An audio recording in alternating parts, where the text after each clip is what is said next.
আপনাদের সকলকে আমি আবারও আমন্ত্রণ জানাচ্ছি আজকের ক্রিমিনাল লয়ের উপর এই আইন বিষয়ক অনুষ্ঠান ক্রিমিনাল জাস্টিস প্রোগ্রাম দেখবার জন্য।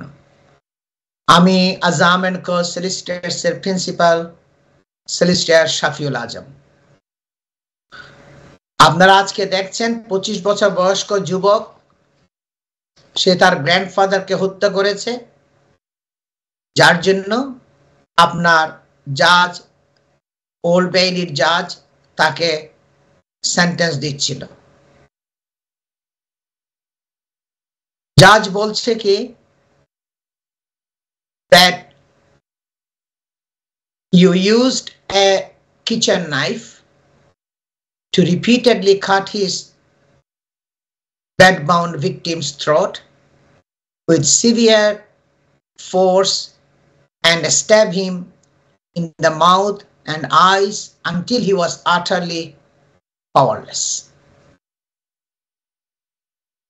জাজ বলছে কি, তুমি কিচেন নাইফ দিয়া তোমার নানাকে, গ্র্যান্ডফাদারকে তুমি রিপিটেডলি বারবার করে তুমি আঘাত করেছো। সে যখন বেড বাউন্ড ছিল, বিছানায় যখন শায়িত ছিল, তখন তুমি তার থ্রোটের মধ্যে, তার গলার মধ্যে কেটে দিয়েছ, সিভিয়ার ফোর্স করেছ এবং তাকে স্টেপ করেছ মুখের মধ্যে এবং চোখের মধ্যে, যতক্ষণ পর্যন্ত সে পাওয়ারলেস হয়ে গিয়েছিল, আটারলি পাওয়ারলেস হওয়া পর্যন্ত তুমি তাকে এই শায়িত অবস্থায় তাকে চোখে মুখে ছুরিকাঘাত করেছ রিপিটেডলি।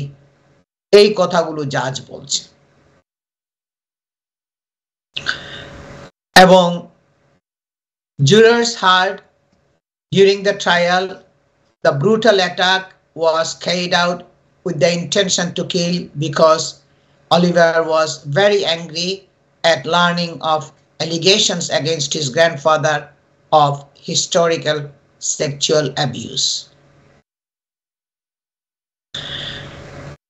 যখনই সে শুনছে তার গ্র্যান্ডফাদার সেক্সুয়াল অ্যাবিউজ করত মহিলাদেরকে, এই সেক্সুয়াল অ্যাবিউজের তার একটা অ্যালিগেশন ছিল, এগুলো যখনই শুনছে তখনই সে খুবই রাগান্বিত ছিল, ভেরি অ্যাংরি ছিল। যখন এটা শুনতে পারছে যে তার গ্র্যান্ডফাদারের বিরুদ্ধে এই হিস্টোরিক্যাল সেক্সুয়াল অ্যাবিউজের অ্যালিগেশন গুলো আছে, তখন সে ইন্টেনশন ছিল তাকে কিল করবে। The court heard the defendant, who was born with a congenital hearing impediment. Congenital hearing impediment মানে তার জন্মগতভাবে একটা হিয়ারিং শ্রুতি প্রতিবন্ধকতা ছিল এই ছেলেটার। grew up in a difficult time, সে খুব কঠিন জীবন যাপন করেছিল। তার শৈশব থেকে তার লাইফটা একটা নরমাল ছিল না, অনেক কঠিন ছিল। এবং জাজ বলছে কি, setting out his troubled family background and early childhood experiences, which she said had left him irreparably damaged.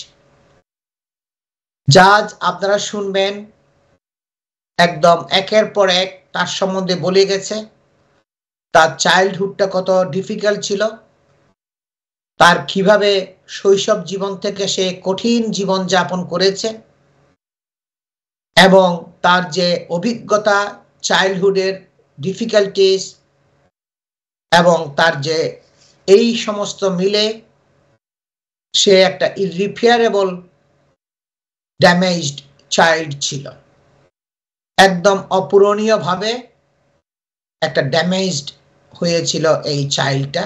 এইভাবে সে গ্রো আপ করেছিল এবং তার ফাদার তার মায়ের প্রতি খুবই আপনার ক্রুয়েল ছিল এবং শর্টলি আফটার হিজ বার্থ এবং তার মাকে সে ছেড়ে চলে গিয়েছিল। সে বলছে কি Oliver's father left his mother shortly after his birth, যে তার মাকে ছেড়ে চলে গিয়েছিল তার জন্মের কিছুদিন পরেই, এবং তার নিউ পার্টনার যে ছিল তার বাপের এবং বা মায়ের, এরা তার প্রতি ক্রুয়েল ছিল, নির্দয় ছিল। Who was diagnosed with autism at a young stage, যাকে ডায়াগনোস করা হয়েছিল অটিজমের জন্য, যে তার অটিজম আছে, এই ডায়াগনস্টিকটা করা হয়েছিল। bullied at school and in and out of care, she said, জাজ বলছে কি সে বুলিড হয়েছিল, অন্যান্য ছেলেরা তাকে বুলি করত স্কুলের মধ্যে এবং কেয়ার হোমের মধ্যে আসছে আর ঢুকছে, এই রকমের অবস্থায় আপনার সে সব সময় ছিল। কেয়ার হোমের মধ্যে সে ঢুকছে আবার বের হয়েছে, আবার ঢুকছে আবার বের হয়েছে। এই কথাগুলো জাজ বলছে তাকে যখন সেন্টেন্স দিচ্ছিল, এই রিমার্কগুলো করেছিল। In 2016, Oliver was convicted of sexual offense against a young girl when he was aged 15. He was released from youth detention in September 2019. আপনার 2016-এ তাকে কনভিকশন করা হয়েছিল সেক্সুয়াল অফেন্সেসের জন্য, এই ইয়াং ছেলেটাকে। তখন তার বয়স ছিল 15 বছর। তার বয়স যখন 15 বছর ছিল তখন সে সেক্সুয়াল অফেন্সেসের জন্য কনভিক্টেড হয়েছিল 2016 সালে। এবং আপনারা জানেন যখন ইয়াং এজের মধ্যে যখন প্রিজনে যায় তাদেরকে প্রিজনের মধ্যে রাখে না, তাদেরকে ইউথ ডিটেনশন সেন্টার বলে, ইয়াং অফেন্ডার্স ইনস্টিটিউশন, যেটা ইউথ ডিটেনশন। ওখানে সে ছিল তার সাজার পরে, এবং সেপ্টেম্বর 19 পর্যন্ত সে ওই ইউথ ডিটেনশন সেন্টারে, ওই প্রিজনের মতোই ওগুলা, ওখানে সে ছিল সেক্সুয়াল অফেন্সের জন্য কনভিক্টেড হওয়ার পরে। আরো অনেক কথাগুলো বলছে জাজ, আপনারা শুনবেন। এখন আমি কন্ট্রোল রুমকে রিকোয়েস্ট করছি আপনারা প্লিজ জাজের স্পিচটা এখন আবার প্লে করেন বাকি অংশটুকু। However, at that stage, you did not exhibit any violence towards him, nor express any desire to do so. COVID hit you very hard.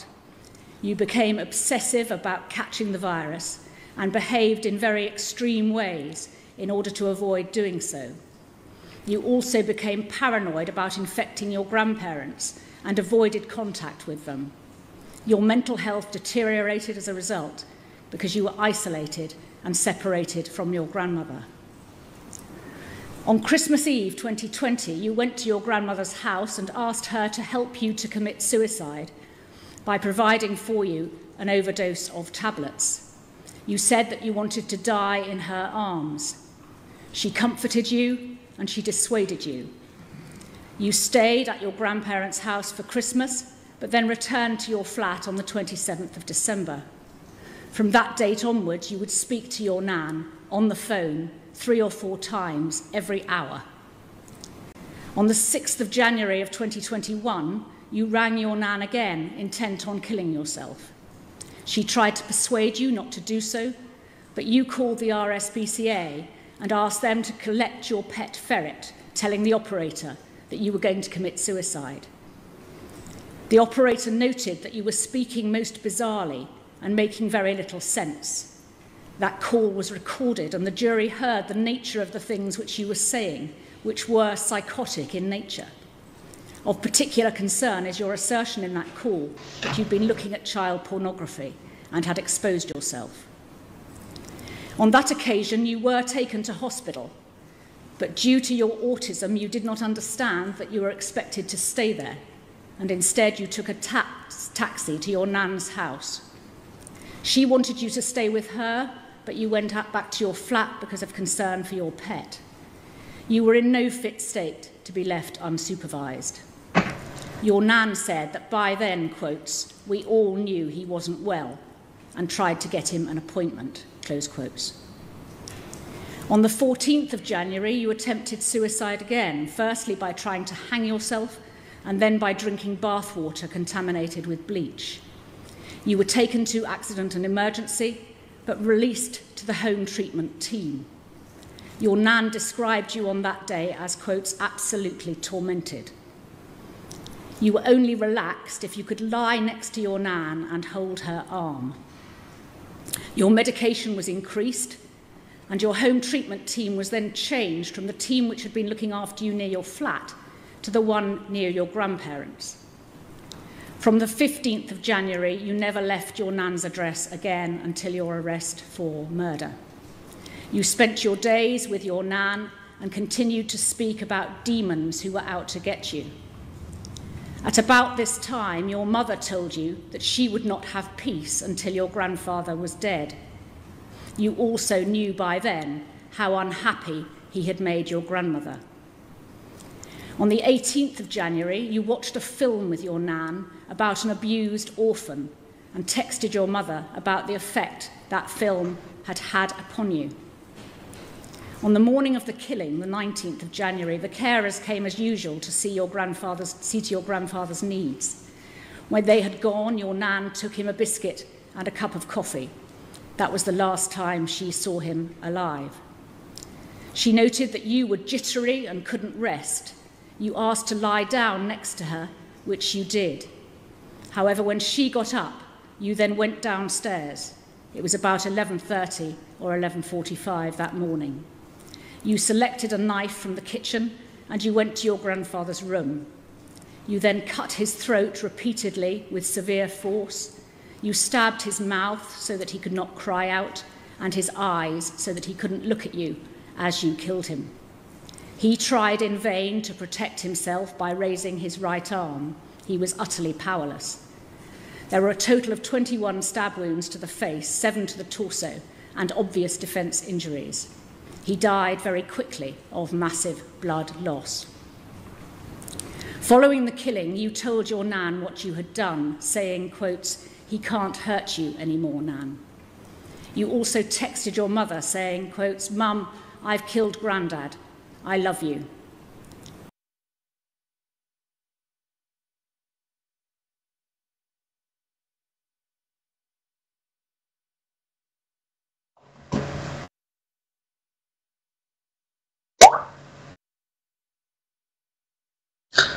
দর্শক, আপনারা শুনছেন জাজের স্পিচ। আপনার সে বলে যাচ্ছিল একের পর এক ঘটনাগুলো, কিভাবে কিভাবে তাকে হত্যা করেছে, কেন সেই সিদ্ধান্তে উপনীত হয়েছে, তার বিভিন্ন ফ্যাক্টরগুলো, অ্যাগ্রাভেটিং ফ্যাক্টরস আছে, যে যে কারণে তার সাজার মাত্রা বেড়ে গেছে, যে যে কারণে তার মিটিগেটিং ফ্যাক্টরগুলো বিভিন্ন পয়েন্টগুলো সে টাচ করেছে। আপনার তারপর কিভাবে জাজ সাজায় উপনীত হচ্ছে আস্তে আস্তে, সেটা আপনারা শুনতে পাচ্ছেন। আরো বাকি অংশটুকু আপনারা নেক্সট সেগমেন্টে শুনবেন, আরো বাকি আছে এটা। এখানে সে বলছে কি, in the months before the killing যে হি ওয়াজ ডিপ্রেসড, সে খুবই ডিপ্রেসড ছিল তাকে হত্যা করার আগে, and had suicidal thoughts as he became aware of allegations of sexual abuse against his grandfather, who was also said to have treated his wife badly and had affairs. সে খুবই ডিপ্রেশনে ছিল যখন সে শুনছে যে তার গ্র্যান্ডফাদারের অনেক সেক্সুয়াল অ্যাবিউজের অ্যালিগেশন আছে, এবং সেক্সুয়াল অফেন্স, সেক্সুয়াল অ্যাবিউজের অফেন্সের এইগুলো শোনার পরে সে খুবই ডিপ্রেশনের মধ্যে ছিল। এবং সে আরো যখন শুনছে তার নানির সাথে খারাপ ব্যবহার করত, খুব ট্রিটেড badly এবং তার অন্য মহিলার সাথে সম্পর্ক ছিল। এগুলো শুনে খুবই ডিপ্রেসড ছিল এবং সে খুবই চাইল্ডহুড থেকে তার আপব্রিঙ্গিংটা ভালো ছিল না, ডিফিকাল্ট ছিল। এবং that love turned to hatred to his grandfather, and Oliver developed an obsessional tunnel vision leading to a determined decision to kill in a ferocious way, the judge said. এবং তার নানিকে সে এত ভালোবাসতো, এই ভালোবাসাটাকে একটা টার্ন করেছিল একটা হেট্রেটের দিকে তার নানার উপরে। কারণ সে তার নানাকে ঘৃণা করত। ঘৃণা করার কারণটা ছিল সে তার নানিকে খারাপ ব্যবহার করত এবং অন্য মহিলার সাথে তার অ্যাফেয়ার্স ছিল, এবং সে তখন ফেরোসাসলি হিংস্রভাবে তাকে হত্যা করার জন্য পরিকল্পনা করেছিল। এগুলো আপনারা শুনছেন, জাজের মুখে অনেকগুলো ঘটনার উল্লেখ করেছে একটার পর এক। তারপরে সে তার নানিকে যাইয়া বলছে কি, he can't hurt you anymore, he told his nan after the killing. কিল করার পরে সে তার নানিকে বলছে যে সে তোমাকে আর আঘাত করতে পারবে না, হার্ট করতে পারবে না, কারণ তাকে সে তখন হত্যা করেছে। And also sent a text message to his mother saying, Mom, I have killed granddad, I love you. এবং সে তার মার কাছে একটা টেক্সট মেসেজ পাঠাইছে এবং তার মাকে বলছে কি যে মাম, আমি আমার গ্র্যান্ডড্যাডকে কিল করেছি, আমি আমার গ্র্যান্ডড্যাডকে কিল করেছি এবং আই লাভ ইউ, এই কথা টেক্সট মেসেজ পাঠিয়েছে। এবং নানিকে বলছে কি, he can't hurt you anymore, সে তোমাকে আর হার্ট করতে পারবে না, কারণ তখন তাকে সে হত্যা করেছে অলরেডি।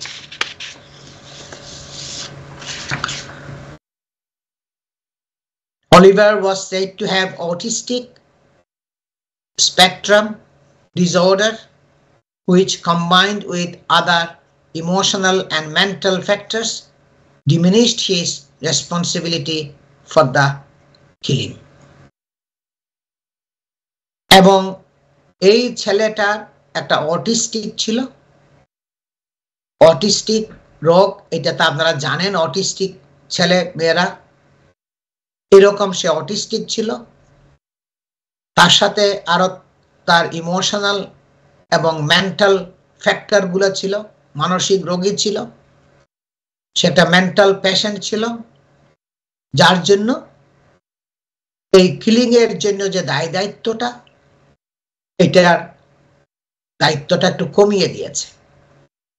কারণ সে autistic, difficult childhood, upbringing was not good, এবং তার মেন্টাল পেশেন্ট ছিল, মেন্টাল ফ্যাক্টরগুলো ছিল যেগুলো তার রেসপন্সিবিলিটি, দায়িত্বটা ডিমিনিশড করেছে, কমিয়ে দিয়েছে এই কিলিং এর জন্য। After weighing up aggravating and mitigating factors, the judge told Oliver, in your case, I do consider the seriousness of the offense does justify a life sentence. তোমার ক্ষেত্রে সে অনেকগুলো ডিসকাস করেছে, আপনারা শুনছেন, এবং সে বলছে কি, আমি সব বিবেচনা করেছি, তোমার যে কারণগুলো, তো তোমার অপরাধের মাত্রা বেড়ে গেছে, যে কারণগুলো, যে কাজগুলো তুমি করেছো, যেগুলোর জন্য অপরাধের মাত্রাটা বেড়ে গেছে, এবং তোমার মিটিগেটিং ফ্যাক্টরগুলো আমি কনসিডার করেছি, যে কারণে তোমার অপরাধের মাত্রাটা একটু কমিয়ে দেওয়া যায়, মিটিগেটিং ফ্যাক্টর যেগুলো, আমি সব অ্যাগ্রাভেটিং ফ্যাক্টরস এবং মিটিগেটিং ফ্যাক্টরস সবগুলা বিবেচনা করে আমি সিদ্ধান্ত উপনীত হয়েছি তোমার লাইফ সেন্টেন্স জাস্টিফাই করে। She said he must serve a minimum of 10 years and 8 months in prison, minus the 500 plus days he has already spent in custody. যে তোমাকে 10 বছর 8 মাস তোমাকে থাকতেই হবে প্রিজনের মধ্যে, এবং ওর পরে ওখান থেকে 500 দিনের মতো 500 ডেজের মতো মাইনাস হবে, কারণ সে কাস্টডিতে ছিল। যে সময়গুলো কাস্টডিতে ছিল ওইগুলা ডিডাক্ট হবে, এবং ওই 10 বছর 8 মাস পরে ওই ডিডাকশনের পরে তাকে ছাড়বে কিনা সেটা প্যারোল বোর্ডের উপরে নির্ভর করবে।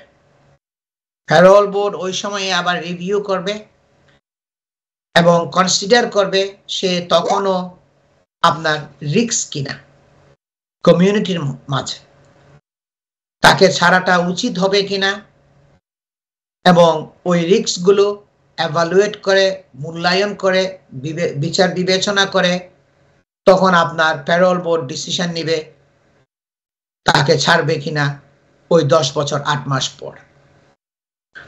Landmark moment for open justice, এটা হচ্ছে আমাদের দেশের যে বিচার ব্যবস্থার যেটা স্বচ্ছতা, ওপেন জাস্টিস, এটা একটা বিশেষ মুহূর্ত, ল্যান্ডমার্ক মোমেন্ট। দর্শক, আমাদের আরো বাকি আছে, এই ভিডিওটা আপনারা আরো শুনবেন নেক্সট সেগমেন্টে। আমি একটা শর্ট ব্রেকে যাচ্ছি, ব্রেকের পরে আবার ফিরে আসব।